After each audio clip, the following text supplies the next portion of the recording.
Ертеде бір кедейдің 3 ұлы болыпты. Бір күні олардың аналары қатты ауырып балаларына: «Балаларым, менің сауығуым үшін күншығыстағы жалмауыз кемпірдің бағында өсетін алтын алмадан дәм татуым керек» дейді.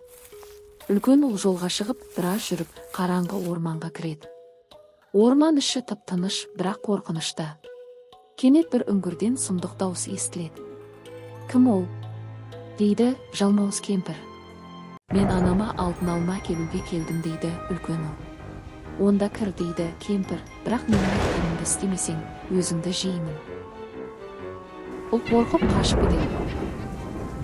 Келесі күні ортаншы ұл аттанады. Ол да жалмауыз кемпірден қорқып, ештеңе ала алмай қайтады. Ең кіші батыл екен. Ол орманға кіріп кемпірдің үңгіріне келеді. «Сәлем, кемпір апа, мен анамды емдеу үшін алтын алма алмақпын» дейді.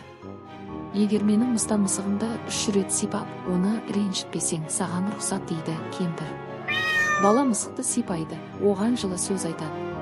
Мысық оған көмектесіп, жалмауыз кемпір ұйықтап жатқанда алтын алманы алып береді.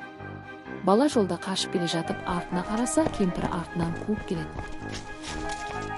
Сол сәтте мысықтың айтқанын есіне түсіріп, қалтасынан тұз сеуіп қалады. Сол сәтте тұздан үлкен тау пайда болады.